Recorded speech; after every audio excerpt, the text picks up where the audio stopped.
Right, let's get serious for a moment. I'm going to talk about this. I just wondered how upset you were, David, when Gilbert Gardner came up in the Herald Sun with the top 20 Roos of the modern era. And the first thing I did was look through the names, and Peter Bell, Mick Martin, Byron Pickett, John Blakey. Good names. Shannon Grant, Ben Brandt, Brady Rawlings. Two-time best and fairest winner, Brady Rawlings. Where's David King? Adam Simpson, Todd Goldshorn. It must be in the top 10. Petrie, Cunnington. Long joke. Wells, Longmire, Swass, Archer, McKernan, Stevens, Harvey, Carey. Where's King? No D King. What have you done to Gilbert? No, nothing. This is good. This is an opinion, Hutto. It's what it's all about. Yep. They're going to do it for every team this season, and I think it's in the next few weeks, I should say. It's good fun. It is good, and it sort of gets your juices flowing. It certainly got your juices flowing because we spent a little bit of time talking about this pre-show. Yeah.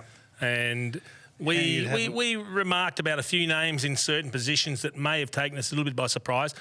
Now, Gilbert's a North Melbourne supporter, so, and as you say, everything's subjective, everything's opinion-based. But we got you because you've actually played with these players and seen the players since you played.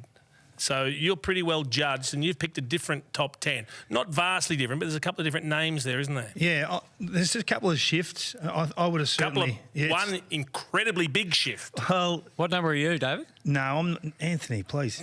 So mine was pretty similar at the top. Gary and Boomer and Steve-O picked themselves as 1, 2, 3 in anyone's list, really. And then I probably went a little bit different. I had Wayne Swass at 4. Star shotter. So I thought he was a fraction low at 6. Archer still there at 5. I had Corey down a couple of... At 6 I had Mick Martin. There's the big mover. So he's gone from 19 to 6. Yeah. Wow. Well, Hall of Fame, he's a super talent. He played on all the big name full forwards. Yep. A couple of BNFs. 15 years, won 2 BNFs, but played at a high level, in my opinion, for 15 years. Yep. And he played against yourself, give you a few lumps in the back of the head. He played on Lockett, Kernahan, Modra. Yeah, played on them all. All of them. Sumich, the lot. So I had his career weighted higher than Gilbert. Corey swaps positions there because of that. Ben Cunnington, I had a fraction higher. Adam Simpson, I had in my top 10. He's the one you moved in. He was 13, I think. Yeah, he was 13. It got him to 9.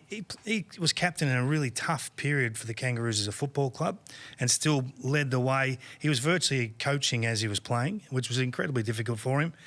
And then Johnny Longmire rounding out the top 10. So I had a couple drop out, and Wells and Petrie only just drop out, and then Martin and Simpson come into the 10. So how do we do that? We know it's totally subjective. It's all opinions. But what are you mainly looking for, do you think, when you're trying to rank players against players?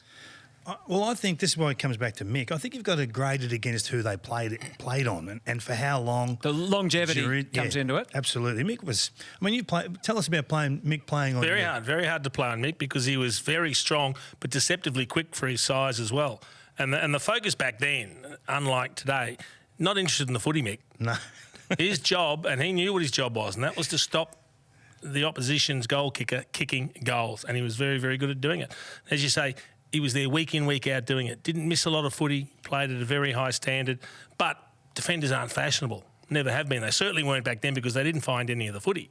So you kind of understand why some players don't rate them as high, but I do, and I think you're right. Stats don't stand out for those guys. It's all what they did against them.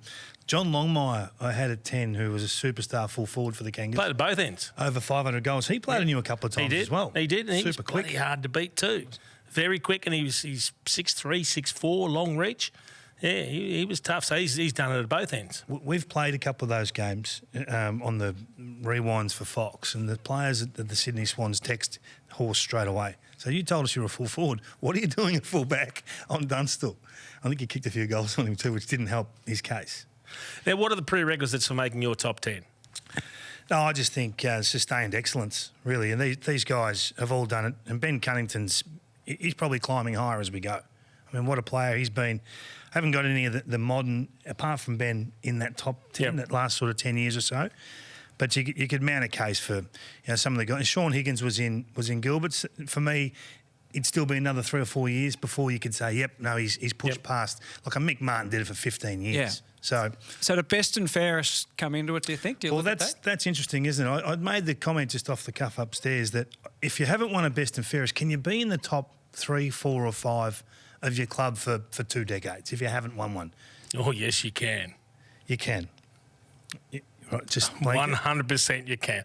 It only takes one name to prove it. Michael Tuck. Now, Tucky played for an eternity and played at an incredibly consistent level. Never won a BNF. But he finished second 7 times. Yeah, well. And he finished third twice. So he's had 9 top 3 finishes, and he's playing at a time where you've got Lee Matthews, you've got Peter Knights, you've got Peter Hudson, some of the superstars of the club. Never won one, but he is right there. Yeah, but then... 7 runner-ups. That's incredible, isn't and it? 2/3. Yeah. But I mean that's almost like winning one, isn't it? So you want to finish high up in the best and fairest, don't you? Because that's being recognised by the coaching group at the time that you're doing your job to the absolute best level. I'd love to see just how much he got rolled in the last couple, Jace. Like, was it within a couple of votes? Because if that's the case, I mean, if you're on the match committee at that stage, you're going to have to say, look, he's come second 6 times. Integrity of the voting process, Kingy. You've got to call them the way they land. You can't fudge votes, mate. You think you would fudge votes to get him over the line, to get anyone over the... Have you done that before? Have you heard of that being done before? There are stories out there, Jason. There are stories. I want them. Stories. Where? Well, I think there's a famous story of the Western Bulldogs. There might be, David. Yeah. Hang on. What story do you two know that I don't? What happened to the Western Bulldogs, please? Can't quite remember. Scratchy memory. Because this could blow up into a really big story. Who won and who got beat? How did Tucky go with being runner-up 7 times? You never heard much out of Tucky because he was a very quiet sort of guy. I want to get back to the story that you two are very quickly trying to move on from. Are you suggesting votes were massaged? Just No, I don't know. rumours, Jason. It was just rumours. We'll talk about it later. We love rumours. I'm sure it has happened more than once, Jason. Oh, wow. So in this, how do you number 2 like is Boomer? He's played so many years and at an incredibly high level. There's clearly a gap between Carey and the rest. How tight is it between Boomer and the rest? Well, Anthony Stevens is a little bit what you're talking about with Tucky. He was second in the best and fairest a number of times before he won it, but Boomer played 432 games, and most of them at 8 out of 10 or better. Archer's the shin boner of the century. He's maybe doesn't have the stamps in terms of best and fairest and that sort of thing, but he was about setting standards. I think they've pretty much picked themselves. The only reason I slipped Mick in front of Corey is because Corey probably had the biggest 18 months of any of those guys, with the exception of Carey, but the others did it for longer. That's probably the only reason why he drops a couple. You're not squaring out with Mick because you've been using him as a butt of some of your jokes in your sportsman's night.